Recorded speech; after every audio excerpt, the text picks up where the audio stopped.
Kanang abi na to na ang problema na istoryahan na sa pamilya, okay na. Pag mga hugong, mamalik, mag-resurrect ang mga istorya, ang mga kagahapon nga nangahitabo nga dili maayo, di ba?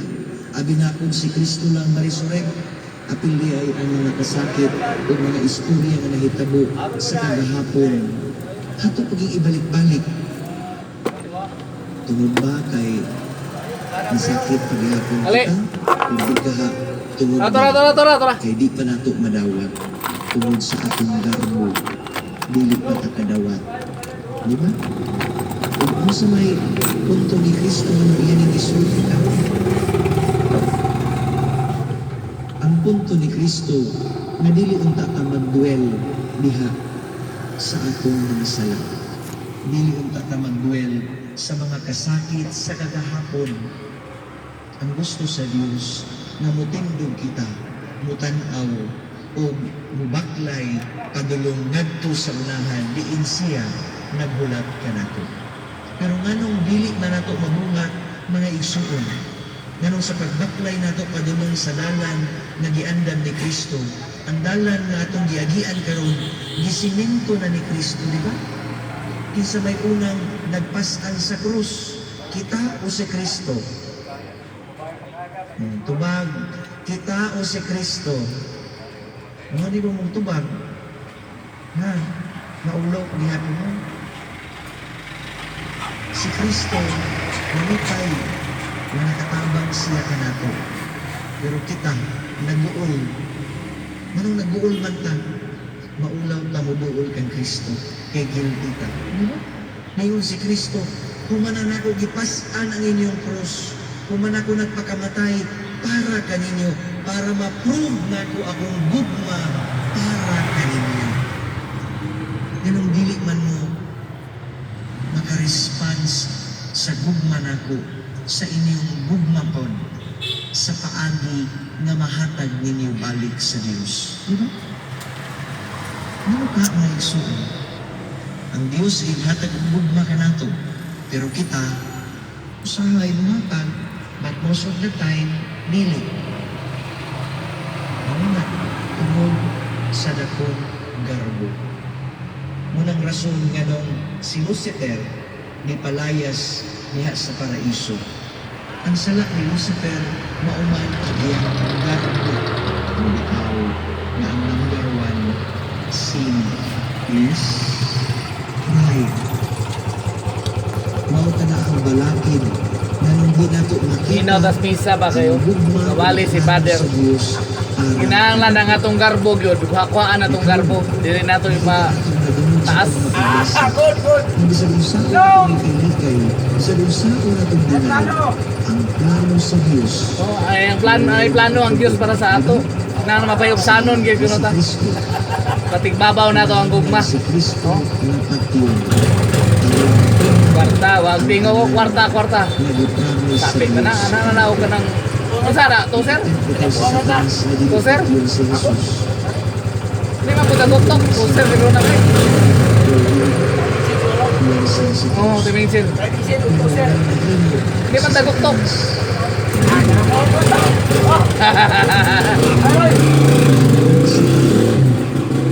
Ibayaw nga to sa krus. Ug ang krus mao ang kadaugan sa anak sa Dios. Ang cross mo ang kadaugan sa anak sa Diyos din sa kalibutan. Kung sa iyo pangayo ang Kristo kumita, atong pagpaubos. Nindot kayo ni mga igsuon atong tanawon ang panaglalis sa mga apostoles, di ba? Sige sila glalis. While nagbaklay sila padulong sa Capernaum, sige sila glalis. Kinsa bagay pinakadako sa lingarian sa Dios? Hala, bulatik diri, bulatik dito. Justify diri, justify dito. Sa pagsulod diri sa balay, pangutana na sila. Masa katong kagubot yung gibuhat kagainan na ang mga apostoles wala naningog. Di ba? Nanuman, nasayod man sila. Nangin ang bilalisan, dili makatabang ngadto sa pagpalahon sa ilang paghatag sa ilang paggalingang pagservisyo ngadto sa Diyos. Hindi kita mga nagsunod na sa ito. Sige na tayo, English. Pero ang tawag sa Dios nga paghigugma, di natong kahatag. Sige ra taglalis, sige tag panghinantay. Umaw ka na ang ingon ni Kristo diri. Kung gusto ka mo na mahimong pinakadako sa gingharian sa Dios, awata ninyo kining bata. Unsa ka nang nasa bata mga igsoon? Ang bata, ang iyang pagsalig, hugot. Ang bata, dili kabalo, mamaka. Ang bata, dili kabalo, magdumot. Ang bata, kanunay, masultanin ngadto sa iyang mga ginigin. Mapatinoon? Kita, naabataan na nga attitude sa una, sa gagmay kata, naatadanha. Kung matingala man ta kapag dako na to, nawala man, ato dahil ignon, binatak man na. Di ba? To justify our actions. Kaya di man takadawat na kita, mga hamtong, nagbinatak. Ang ipangayo sa Diyos, dili binata, kundili ang batasan sa usa ka bata. Kung kita, nagbinatak na may noon ta. Kung di ta ganahan sa isa, lima po na to. Ganahan ka mag-istorya, likod-likod. Kamit o di kayo sa mga, uy, kamusta ka nga? O di ba? Hag-hag mag yun, I miss you. O di ba? Anak ang atong pagtratar sa atong isig katao. I-point out lang ni Kristo dere na kung gusto ninyo na mahimong inila sa gingharian sa Diyos, pagpaubos sa garbo. Kinahanglan lagay paubos sa simong garbo. Sa usa ka bata. Guys, magpaubos Kung na sa manungon garbo si guys. Kristo, kinsa katong dili makadawat ni ining bata nga akong gipadala sa akong ngalan, dili usa makadawat nganhi kanako. Kung sa iyo ni Kristo diri, kung dili mo kadawat kang Kristo, nan wala po ninyo gidawat ang nagpadala kang Kristo. Sa lakmit nga pagka-istorya, if we continue to deny ang isugo ni Kristo kanato, dili kita matuo. Wala kita mituo sa Dios. Susi Diyos sa atong kinabuhi mga igsuon. Kung dili kita makadawat kang Kristo na pinadala sa aton. Nasayod si Kristo ni Ama. Nasayod siya na kitang tanan. Adunay kakulangon sa atong kinabuhi. Apanangin ni pangayo ka nato, ablihi ang imong kasing-kasing. Motor. Paubos, gawata, nga nasayod kita. Sige kong building ba? Master, building na. Kaya master, sige kin ako building mo, kaya kapuwas. Puwas magyapon, butangan man akong lak. Ani. Wala eh. Yo. Sige, hindi ko lang sige. Atay, nama ko kung tuloy lagi na gumot kayo. Kaya kapuwas man. Ay, apa ako nang gawin ka? Ya, kapuwas magyapon.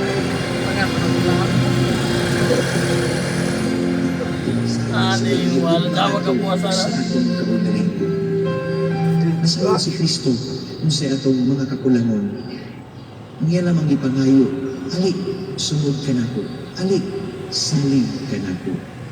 Brothers and sisters, sa atong pag-lapit sa bangkit sa pagkakaro ka rin.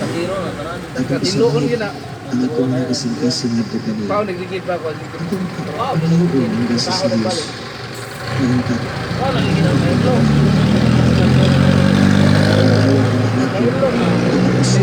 Kaugalingan krus, upas-anan kini na malipayon, umusunod ngadto sa dalong ng Isus. Ang pinalo ni Kristo. Ngayon sa Kristo, sa atong panang pagulong sa May bato, masuksok bitaw mo, may. Bato, masuksok. Nag-uban ka nato si Jesus. Uno, siguro. Ayaw ka malaki. Media. Ayaw ka problema kung saan na to pagpangita sa dayan.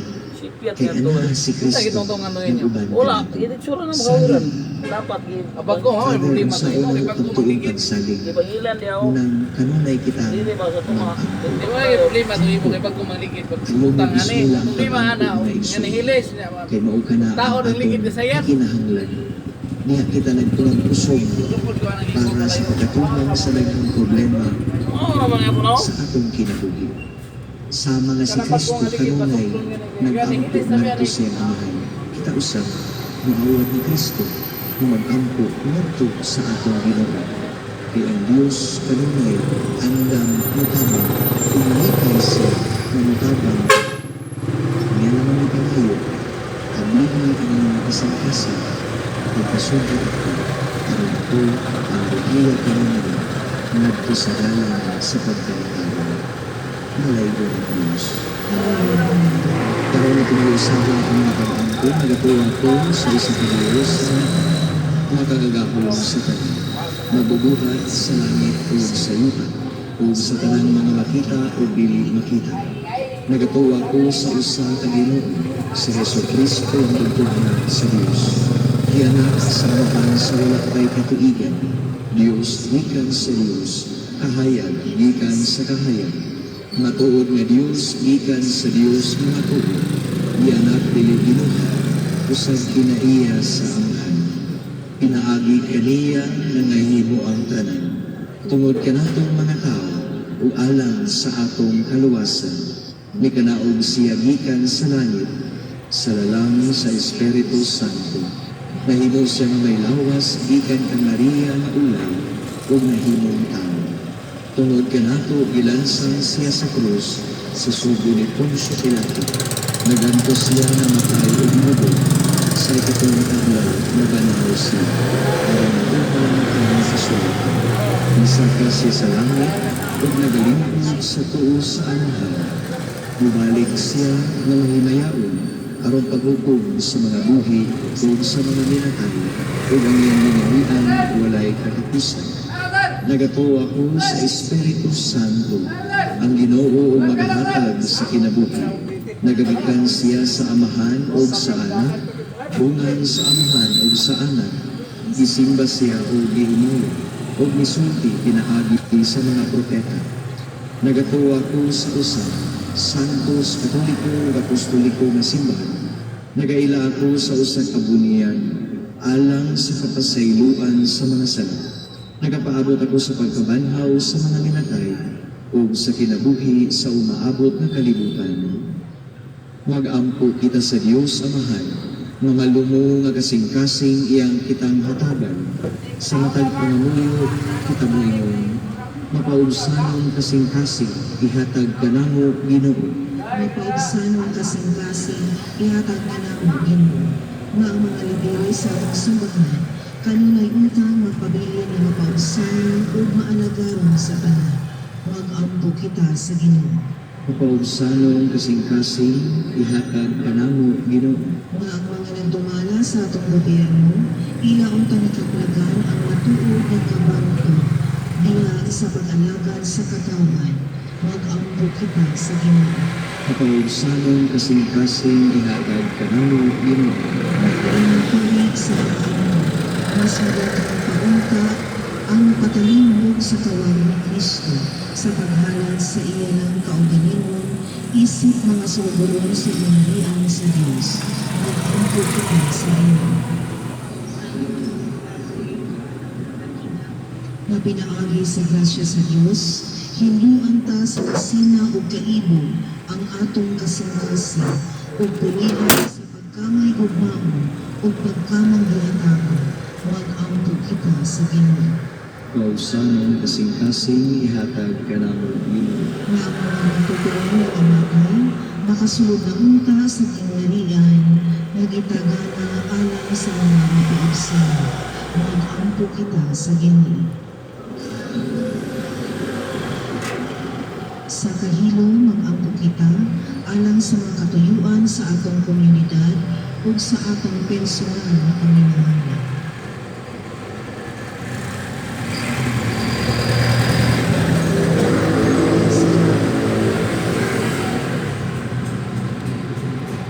Kung ito nga mahani hatag kanamo ang kaugsamang Espiritu, aron maangayan kami sa gingharian ni Kristo na among Ginoo.